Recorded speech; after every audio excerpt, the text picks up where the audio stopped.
तो हेलो दोस्तों, स्वागत है आपका अपने YouTube channel study zone GSK में। दोस्तों, हम लोग BMEE या BEE की स्टडी कर रहे हैं, जो कि पॉलिटेक्निक के सिविल इंजीनियरिंग या इलेक्ट्रिकल इंजीनियरिंग का एक इम्पोर्टेंट सब्जेक्ट है। चूँकि आज हम इस सब्जेक्ट के नया चैप्टर यानी कि चैप्टर नंबर 2 स्टार्ट करने वाले हैं। इसके पहले हमने इसका पहला चैप्टर यानी कि इंट्रोडक्शन को कंप्लीट कर लिया है। आज आज के इस लेक्चर में एक नया चैप्टर नंबर 2 जिसे फ्यूल एंड कंबस्शन बोला जाता है, ठीक है, स्टार्ट करेंगे। तो इसका यह पार्ट वन होने वाला है। अगर बात करें हम कि ईंधन एवं दहन में कौन से टॉपिक्स की स्टडी करेंगे, तो ओवरऑल हम इसके 4 टॉपिक्स की स्टडी करेंगे। तो एक बार हम इन सभी टॉपिक को देख लेते हैं। तो यहाँ पर देखिए 4 टॉपिक कौन कौन से हैं इसके। एक मिनट, यहाँ पे इसके टॉपिक, यहाँ पे 4 टॉपिक यहाँ पे आपके स्क्रीन पर दिख रहा होगा। देखिए यहाँ पे चैप्टर नंबर 2 है ईंधन एवं दहन, ठीक है। उसके बाद देखिए टॉपिक, यहाँ पे 4 टॉपिक दिया गया है। पहला टॉपिक है हमारा फ्यूल, जिसे ईंधन बोला जाता है, यानी कि इंग्लिश में फ्यूल और हिंदी में ईंधन बोला जाता है, ठीक है। तो हम लोग इससे पहले टॉपिक में ईंधन को समझेंगे कि ईंधन क्या होता है। सेकेंड टॉपिक है हमारा क्लासिफिकेशन ऑफ फ्यूल, यानी ईंधनों का वर्गीकरण, कितने प्रकार के ईंधन होते हैं, सेकेंड टॉपिक में हम लोग समझेंगे। और तीसरा टॉपिक है हमारा क्लोरोफिक वैल्यू ऑफ फ्यूल, यानी ईंधनों का ऊष्मीमान, ठीक है। तो ईंधन का कितना ऊष्मीमान होता है, तो यहाँ पे देखो दो टाइप के यहाँ पे ईंधन के ऊष्मीमान होते हैं। पहला है ईंधन का उच्च ऊष्मीमान, यानी कि high calorific value of fuel, और सेकेंड हमारा ईंधन का निम्न ऊष्मीमान, यानी कि लो कैलोरीफिक वैल्यू ऑफ फ्यूल, ठीक है। तो इन दोनों को हम लोग समझेंगे। और लास्ट और आखिरी हमारा जो टॉपिक है वो है सम इम्पोर्टेंट डेफिनेशन, यानी कि कुछ इस चैप्टर में इम्पोर्टेंट डेफिनेशन है, जो कि एग्जाम के पॉइंट ऑफ व्यू से बेहद इंपॉर्टेंट है, ठीक है। तो उनको हम समझेंगे, जैसे एक्टेन संख्या, सीटेन संख्या, ठीक है, नॉकिंग, एंटी नॉकिंग, जो भी चीज़ें हैं उनको हम लोग इसे, ठीक है, इस टॉपिक में लास्ट और आखिरी टॉपिक में हम लोग कवर करेंगे, ठीक है। तो आपको 4 टॉपिक दिख रहे हैं और बेहद इंपॉर्टेंट टॉपिक हैं। आपको इसकी बिल्कुल भी नहीं करना है और चीज़ों को समझना है, ठीक है। जो भी चीज़ें आपको स्क्रीन पर दिखेंगी, ऐसा नहीं कि आप देखते ही थ्योरी पार्ट लिखना शुरू कर दोगे। थ्योरी चीज़ें हैं, समझना है आपको, समझ के लिखोगे तो मतलब जो भी चीज़ें होंगी आपके ज़्यादा क्लियर होंगी, ठीक है। तो चलिए हम लोग यहाँ पे, तो एक बार आप इन सभी टॉपिक का स्क्रीनशॉट ले लेंगे, ठीक है। आप इन सब जो 4 टॉपिक हैं, चारों टॉपिक का आप एक बार स्क्रीनशॉट ले लेंगे। फिर हम एक एक करके सभी टॉपिक्स को डिस्कस करेंगे, ठीक है। तो चलिए अब हम इन सभी टॉपिक को हटाते हैं। एक मिनट, यहाँ पे हमारा जो भी टॉपिक था, तो हम सभी लोग टॉपिक को समझे हैं। और तो सबसे पहले आप हेडिंग लिख लेंगे। यहाँ पे देखिए सभी टॉपिक को हम लोग समझेंगे। यहाँ पे हमारा टॉपिक नंबर 1 है ईंधन, जिसे इंग्लिश में फ्यूल बोला जाता है, ठीक है। यहाँ पे सभी टॉपिक, यहाँ पे 1 मिनट यार, अब सही है,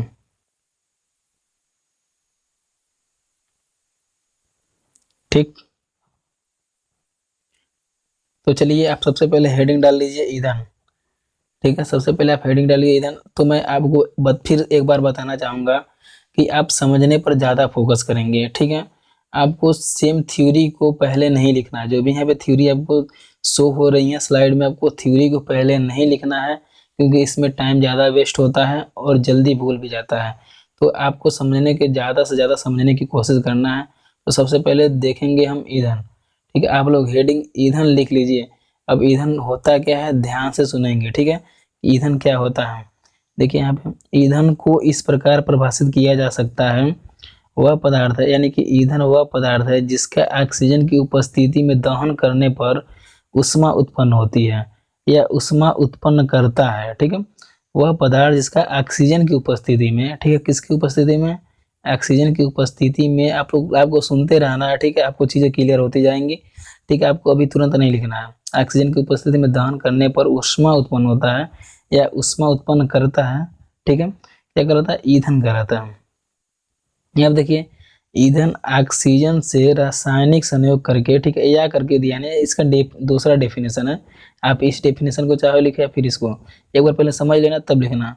ईंधन ऑक्सीजन से रासायनिक संयोग करके अपनी आंतरिक ऊर्जा को ऊष्मा ऊर्जा में बदल देता है। ठीक है, ईंधन क्या करता है, ऑक्सीजन से, ठीक है, रासायनिक संयोग करता है और अपनी आंतरिक ऊर्जा को ऊष्मा ऊर्जा में बदल देता है। ये भी ईंधन का ही डेफिनेशन है। जो ईंधन कार्बन तथा हाइड्रोजन को मुख्य तत्व के रूप में रखते हैं उन्हें हाइड्रोकार्बन ईंधन कहते हैं। वैसे इनके अतिरिक्त, ठीक है, इनके अतिरिक्त ठोस तथा द्रव ईंधनों में कुछ मात्रा सल्फर की भी होती है। ईंधनों को सामान्यतः शक्ति उत्पादन में प्रयोग करते हैं। ईंधनों को सामान्यतः कहाँ पे प्रयोग करते हैं, शक्ति उत्पादन में। ठीक, तो आपको ईंधन समझ में आया होगा। तो आपको ईंधन को लिखना क्या है, आप सबसे पहले हेडिंग डालो ईंधन। ठीक है, तो आप ईंधन में आप ईंधन हेडिंग डाल के आपको लिखना है कि वह पदार्थ, ठीक है, जिसका ऑक्सीजन की उपस्थिति में दहन करने पर ऊष्मा उत्पन्न होती है। किस स्थिति में, एक बार और सुनो, वह पदार्थ जिसका किस उपस्थिति में हम लोग दहन करते हैं, ऑक्सीजन की उपस्थिति में क्या करते हैं, दहन करते हैं या जलाते हैं, तो क्या उत्पन्न होता है कि ऊष्मा उत्पन्न होता है। आप किसी चीज को जलाओगे तो ऊष्मा उत्पन्न होती है। तो वही चीजें लिखा है कि जब आप किसी भी पदार्थ को और किस स्थिति में जलाते हैं, आपको पता होगा कि हम लोग ऑक्सीजन की स्थिति में जलाते हैं। यदि आपका जहाँ पे ऑक्सीजन नहीं मिलता वहाँ पे आग नहीं लगती है। ठीक है, आपको ये बात भली बात पता है। तो फ्यूल के बारे में आप बहुत ही अच्छे तरीके से लिख दोगे कि वह पदार्थ जिसको हम ऑक्सीजन की उपस्थिति में दहन करते हैं तो ऊष्मा उत्पन्न होता है, फ्यूल कहलाता है, यानी ईंधन कहलाता है। ठीक, आप यहाँ पे 2 पॉइंट करके लिख लीजिएगा।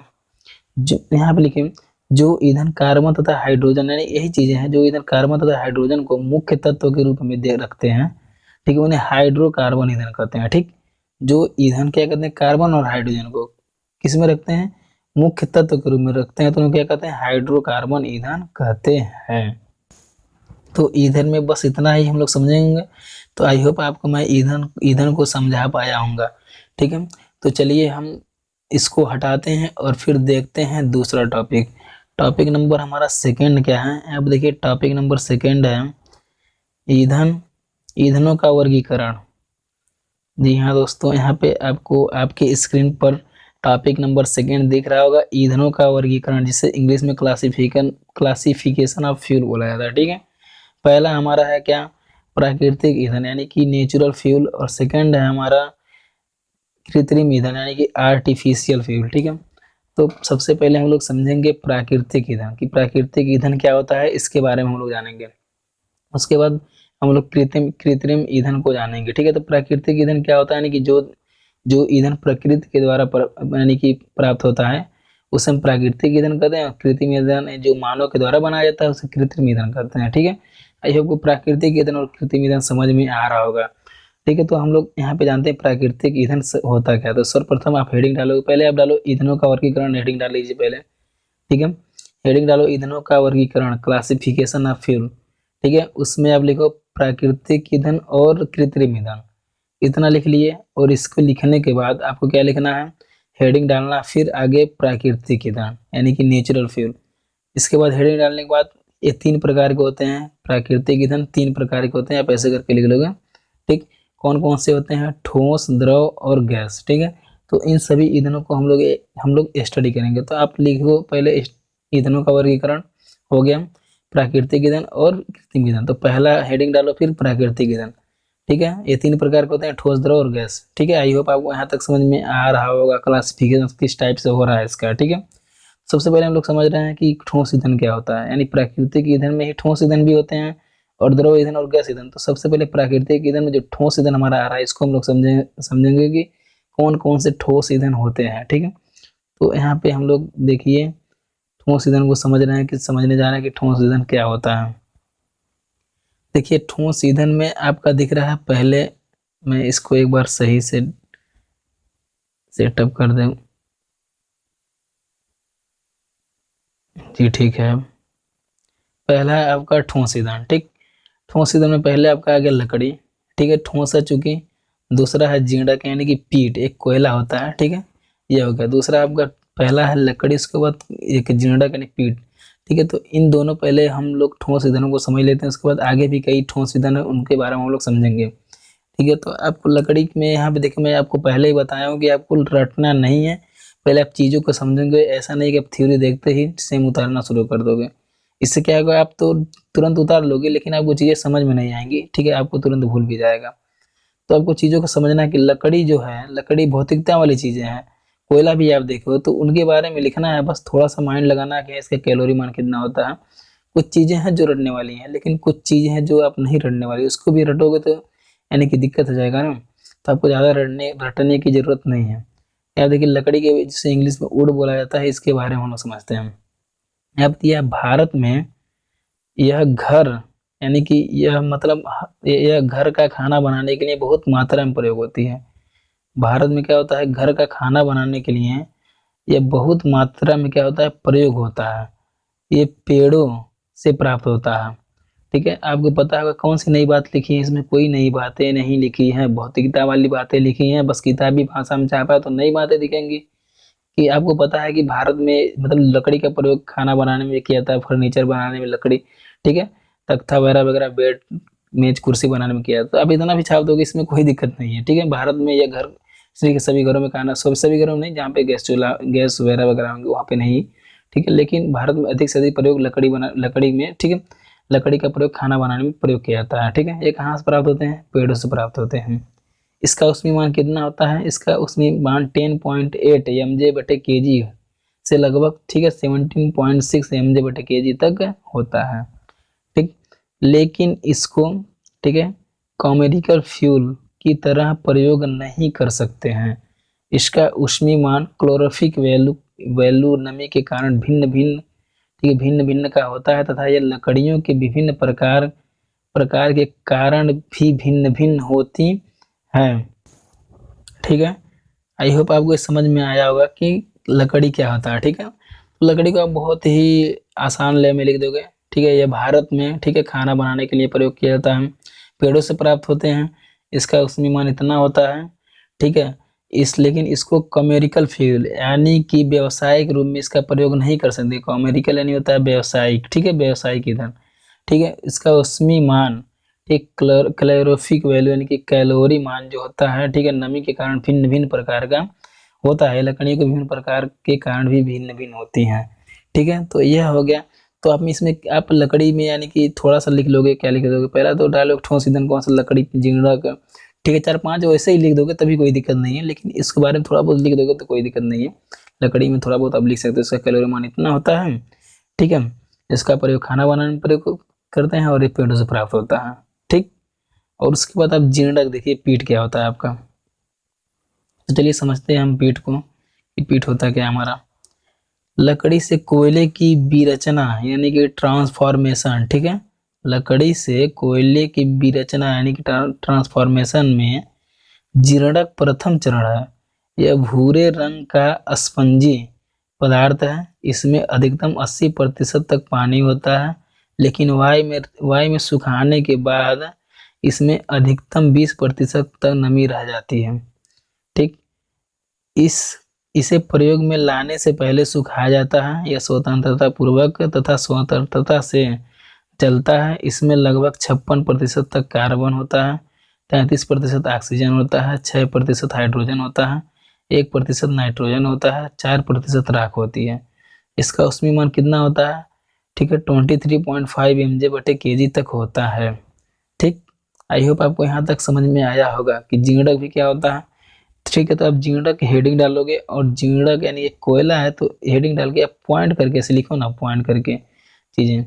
ठीक है, क्या लिखोगे? यह भूरे रंग का स्पंजी पदार्थ है। ठीक है, पहले पॉइंट में भी लिखो, इसे भूरे रंग का स्पंजी पदार्थ है। ठीक है, इसमें अधिकतम 80% तक पानी होता है। इसमें 80% तक पानी होता है, ये लिख लो।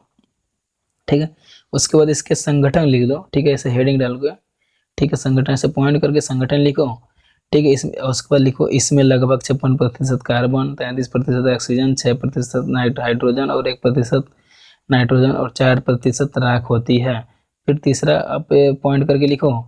ठीक है, इसका उष्मीय मान, ठीक है, 23.5 mj/kg होता है। ठीक, आई होप आपको मैं लकड़ी और जिंगड़क समझा पाया हूँगा।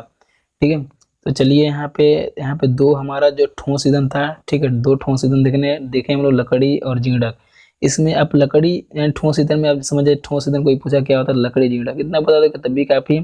इसके बारे में थोड़ा सा लिख दोगे तो और बेटर टू बेटर हो जाएगा। ठीक, तो चलिए हम लोग पढ़ते हैं, कुछ और ठोस ईंधन है उनके बारे में हम लोग समझते हैं। ठीक है, यहाँ पे देखिए ठोस ईंधन हमारे आ गए हैं यहाँ पे। पहला है हमारा तीसरा, सॉरी 2 ठोस ईंधनों को हम लोग स्टडी कर चुके हैं। और आपका थर्ड, यहाँ पे थर्ड नंबर जो है भूरा कोयला या लिग्नाइट, ठीक, लिग्नाइट एंड ब्राउन कोल जिसे बोला जाता है, यह कोयले को बदलने की द्वितीय स्थिति है, ठीक है, यानी दूसरा स्थिति है। यह अधिकतम 40% तक नमी रखती है, लेकिन इसको वायु में सुखाने पर 10% तक नमी कम की जा सकती है। यह कलर, ठीक है, यानी कि रंग में ब्राउन होता है, इसका रंग ब्राउन होता है, ठीक है। यह एक्सिबिट्स बॉडी, सॉरी हाँ बॉडी यानी कि लकड़ी होता है, स्ट्रक्चर रखता है, ठीक है, इसलिए इसे भूरा कोयला भी कहते हैं। यह बिटुमन कोल तथा पीट के बीच के गुण रखता है इसको, ठीक है, इसको इसको फिर फ्यूल फ्यूल वर्जिड फॉर्म में प्रयोग करते हैं, यानी कि चूर्णित, यानी फ्यूल वर्जिन में फ्यूल वर्जिन मीन्स होता है चूर्णित फॉर्म में प्रयोग करते हैं। हमारे देश में इसे, ठीक है, नेवैली यानी कि तमिलनाडु, ठीक है, तमिलनाडु में प्राप्त किया जाता है। इसका उसमें मान कितना होता है, 21 से 25 तक होता है, ठीक। आई होप आपको अब यहाँ तक समझ में आया होगा भूरा कोयला क्या होता है। तो आप सर्वप्रथम आप डालोगे भूरा कोयला, हेडिंग डालोगे, ठीक है, भूरा कोयला लिग्नाइट। इसमें भी आपको पॉइंट करके लिखना, क्योंकि आप फिर थ्योरी लिखना शुरू कर दोगे ना तो आपका काम हो गया, ठीक। आपको पूरा थ्योरी करके नहीं लिखना है, इसमें भी आपको क्या लिखना है, इतने क्या नाम है, सॉरी पॉइंट करके लिखना है। चीज़ों को आपको पॉइंट टू पॉइंट करके लिखोगे तो ज़्यादा बेटर आएंगी और समझ में भी आएंगे, ठीक है। तो आप देखो, आप लिखो पहला पॉइंट करके लिखो, ठीक है। इसका रंग क्या होता है, ब्राउन होता है, ठीक। इसमें कितने प्रतिशत तक नमी होती है, तो 40% तक नमी होती है, ठीक है। और यहाँ पे देखो इसको किस तरह से प्रयोग किया जाता है, तो इसको चूर्णित तरीके से प्रयोग किया जाता है। यह नहीं लिखो तभी 2 पॉइंट हो गए ना। आप तीसरा पॉइंट लिख देना कि, ठीक है, ये हमारे देश में तमिलनाडु में प्राप्त, यानी कि यह तमिलनाडु में प्राप्त होता है। बस इतना लिख देना, 3 पॉइंट इसके लिए बहुत काफ़ी है, ठीक है। और अगला है आपका चौथा, और सॉरी चौथा जो है बिटुमिन कोयला, बिटुमिनस कोयला, ठीक है, यानी कि इंग्लिश में भी वही चीज़ें लिखी है, बिटुमिनस कोयला ही लिखा है, ठीक है। तो यह हो गया आपके ठोस के अंतर्गत आ रहा है प्राकृतिक में, ठीक है। यह कोयले की मुख्य प्रसिद्धि अवस्था है जिसे सभी उद्देश्यों की पूर्ति के लिए, ठीक है, यह कोयले की मुख्य प्रसिद्ध अवस्था है जिसे सभी उद्देश्यों की पूर्ति के लिए प्रयोग किया जा सकता है। इसमें पानी की मात्रा बहुत कम, जो कि लगभग 4 से 6% तक ही इसमें नमी होती है, तथा बहुत अधिक कार्बन 75 से 90% तक होती है, जो ईंधन का मुख्य अवयव एलिमेंट है। यह वेदर रेसिस्टिंग है तथा पीली ज्वाला के साथ जलता है। बिटुमिनस कोयला 2 भागों में वर्गीकृत किया जाता है, पहला कुकिंग बिटुमिनस कोल और दूसरा नॉन कुकिंग बिटुमिनस कोल, ठीक। इसका प्रयोग कहाँ किया जाता है, इसका प्रयोग भाप बनाने में होता है। इस कोयले को धातु कर्म को कोल गैस तथा घरेलू गर्म करने की आवश्यकताओं के लिए भी प्रयोग करते हैं। इस कोयले का औसमी मान लगभग 29, ठीक है, mj/kg होता है, ठीक। तो आप इसमें क्या लिखोगे, आपको ऐसा नहीं कि जो जो चीज़ें थ्योरी में दिया है बस ऐसे छाप दोगे, कुछ नहीं लिखना, ठीक है। इसमें आप सिंपल आप लिख दोगे। इसमें नमी की मात्रा बहुत कम होती है, चूँकि 4 से 6% होती है, ठीक है। आप फिर इसमें लिखोगे पीली ज्वाला के साथ जल्दी है, ठीक है। आप लिखोगे इसका प्रयोग, ठीक है, भाप यानी कि भाप बनाने वाले यंत्रों यानी कि जैसे कि कोल गैस, ठीक है, घरेलू गर्म करने की आवश्यकता में प्रयोग किया जाता है। और चौथा पॉइंट लिखोगे इसका, ठीक है, इसका कैलोरी यानी कि उसमें मान जो होता है, ठीक है, कोयले का जो कि इसमें मान होता है 29 mj/kg होता है, ठीक। 4 पॉइंट आपको मिल जाएंगे। इसमें भी 3 पॉइंट छाड़ के लिख दोगे तब भी कोई दिक्कत नहीं है, ठीक। तो चलिए हम लोग इसमें 5वां और लास्ट और आखिरी जो ठोस हमारा जो चूंकि ठोस पदार्थ है उसको देख लेते हैं, ठीक है। ठोस ईंधन जो चूंकि था जो एंथ्रेसाइट कोयला है, ठीक है। एंथ्रेसाइट कोयला क्या होता है, अब देखिए ब्यूरेड वेजिटेशन से, ठीक है, वेजिटेशन से कोयला बनाने की विरचना ट्रांसफॉर्मेशन में यह अंतिम पद है। यह कार्बन की उच्चतम मात्रा 90% रखता है। यह पूरी तरह से धुआं रहित है, ठीक है, इसमें धुआं बिल्कुल भी नहीं है। एंथ्रासाइट कोयला में यह तीव्र छोटी ज्वाला बनाता है, ठीक है, यह छोटी ज्वाला के साथ जलता है। इसको उचित तापमान पर जलाया जाता है।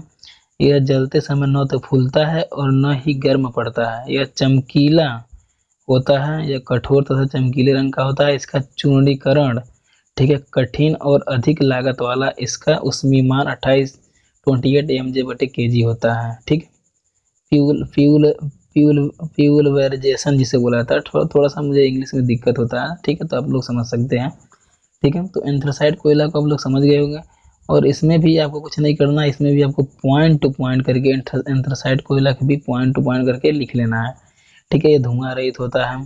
ठीक है, ठीक है, यह उचित तापमान पर इसको जलाया जाता है, यह फूलता नहीं है। इसका उष्मीमान इतना 28 mJ/kg होता है। ठीक, आपको यहाँ तक समझ में आया होगा। ठीक है, हम लोग कुछ नहीं किए, यहाँ भी प्राकृतिक कोयला पढ़ रहे हैं, सॉरी प्राकृतिक ईंधन पढ़ रहे हैं, जिसमें हम लोग ठोस, प्राकृतिक ईंधन में हमारा ठोस ईंधन आता है, तो हम लोग ठोस ईंधन की स्टडी किए थे। ठीक है, तो ठोस ईंधन में हमारे 5 प्रकार के ठोस ईंधन थे। ठीक है, जिनको हम लोगों ने यहाँ की लकड़ी था, ठीक है, पीट था, बुरा कोयला हो गया, बिटुमन कोयला, एंथ्रासाइट कोयला। आप यहाँ पे ऐसे इन सबका नाम ही लिख दोगे ना तो ही काफ़ी है, और नाम लिख के 2-2 पॉइंट भी लिख दिए ना तो आपका एक पेज तो लगभग भर जाएगा। ठीक है, तो आपको इसमें ज़्यादा कुछ टेंशन लेने की ज़रूरत नहीं है। उसके बाद हम लोग बढ़ते हैं अपने नेक्स्ट टॉपिक की तरफ। ठीक है, तो यानी कि उसी टॉपिक, हमारा सेकंड टॉपिक में था कृत्रिम। ठीक है, सॉरी कृत्रिम यानी कि आर्टिफिशियल। ठीक है, यहाँ पे सॉरी यार, हम लोग तभी ये क्या देखें, हम लोग ठोस था ना, तो ठोस, उसके बाद हमारा लिक्विड तो बाकी है, सॉरी भाई, लिक्विड यानी कि लिक्विड फ्यूल यानी कि ईंधन। ठीक है, ये आप देखिए, द्रव ईंधन को हम लोग समझते हैं क्या हो। हम लोग प्राकृतिक में ठोस, द्रव, गैस होता है ना, 3 प्रकार के ईंधन होते हैं, तो जिनमें हम लोग ठोस ईंधन को भी समझे भाई। इसके बाद हमारा है अभी द्रव ईंधन है, यानी लिक्विड फ्यूल। अभी तो हम लोग सॉलिड फ्यूल को इससे समझे, तो द्रव है, इसके बाद गैस भी है हमारा। ठीक है, तो सर्वप्रथम हम लोग समझ लेते हैं कि द्रव ईंधन क्या, कौन कौन से होते हैं। ठीक है, तो यहाँ देखिए, द्रव ईंधन लिक्विड फ्यूल क्या होता है। लगभग सभी कॉमर्शियल यानी कि व्यावसायिक द्रव ईंधन प्राकृतिक कच्चे पेट्रोलियम तेल से ही प्राप्त किए जाते हैं। लगभग सभी कॉमर्शियल द्रव जो होते हैं ईंधन, जो द्रव ईंधन होते हैं, प्राकृतिक कच्चे पेट्रोलियम तेल से ही प्राप्त किए जाते हैं। ठीक है, यहाँ तक आपको समझ में आ रहा होगा। ठीक है, उसके बाद देखिए, कच्चा तेल 83% से 87% कार्बन, 10% से 14% तक हाइड्रोजन तथा बहुत कम मात्रा में सल्फर, नाइट्रोजन, ऑक्सीजन तथा धात्विक पदार्थ रखता है। कच्चा पदार्थ क्या रखता है, कच्चा तेल जो होता है 83 से 87% कार्बन रखता है, 10 से 14% हाइड्रोजन इसका संगठन है, और बहुत कम मात्रा में सल्फर और नाइट्रोजन, ऑक्सीजन इसमें होते हैं। ठीक है, उपयोगी ईंधन क्या है, ईंधन को कच्चे तेल से डिस्टिलेशन प्रक्रम से प्राप्त किया जाता है। तेल बहुत से रंगों में प्राप्त होता है, ये हल्के पीले रंग से गहरे काले रंग तक के उपलब्ध होते हैं, तथा अधिक तथा कम श्यानता का भी प्राप्त होता है। ठीक, द्रव ईंधन यानी प्रकृति में जो चीज़ें प्राप्त होती हैं, ठीक है, कच्चे जो तेल होते हैं, द्रव ईंधन यानी कि कच्चे जो फ्यूल प्राप्त होते हैं आपका, ठीक है, कच्चे तेल होते हैं, जमीन से जो निकाला जाता है। ठीक है, यहाँ देखो, इसे कच्चे तेल को, ठीक है, क्या डिस्टिलेशन प्रक्रम से, किस प्रक्रम से, डिस्टिलेशन प्रक्रम से प्राप्त किया जाता है। ठीक है, तेल बहुत से रंगों में प्राप्त होता है, कौन कौन से, हल्के पीले रंग में, काले रंग में, बहुत सारे रंगों में प्राप्त होता है। ठीक है, तो आपको ईंधन, द्रव ईंधन समझ में आया होगा कि द्रव ईंधन क्या होता है।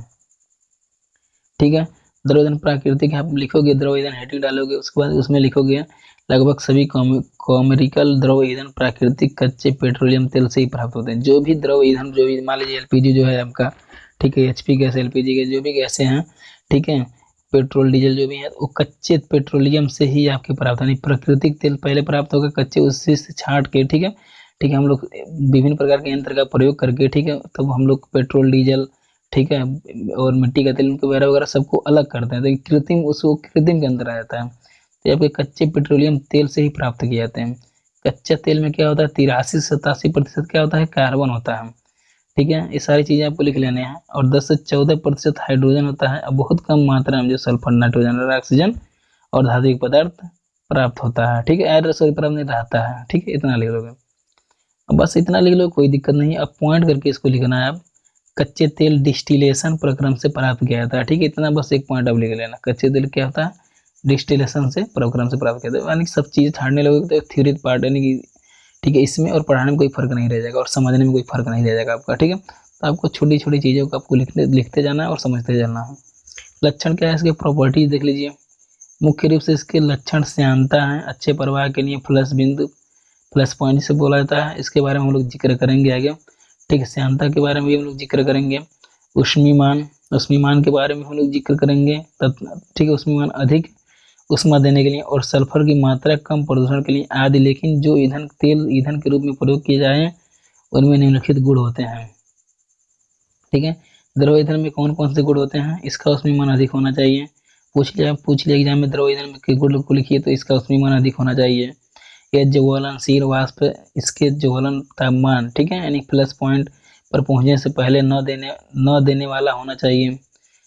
तीसरा हमारा अधिक श्यानता वाला नहीं होना चाहिए।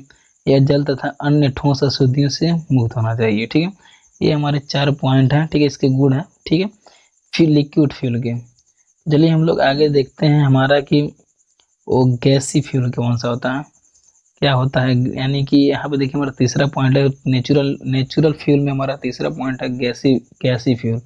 ठीक है, यानी कि गैसीय ईंधन क्या होता है, इसको हम लोग समझ लेते हैं।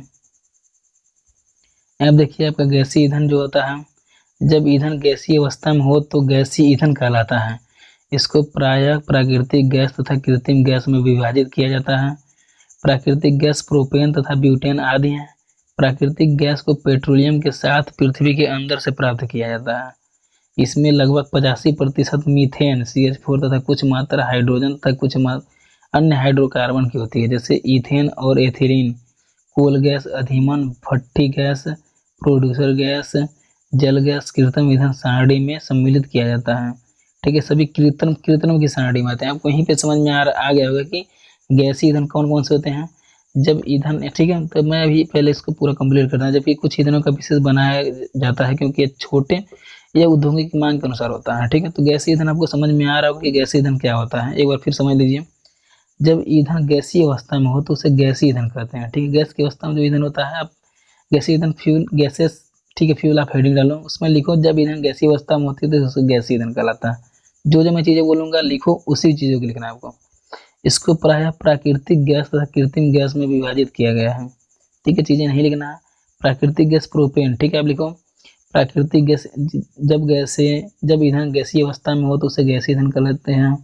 ठीक है, प्राकृतिक गैसें प्रोपेन तथा ब्यूटेन आदि होती हैं। प्राकृतिक गैस को पेट्रोलियम के साथ पृथ्वी के अंदर ठीक से प्राप्त किया जाता है। ठीक है, अब गैसीय ईंधन में इतना बस लिखोगे, कुछ नहीं। ठीक है, जब ईंधन गैसीय अवस्था में हो तो गैसीय ईंधन कहलाता है।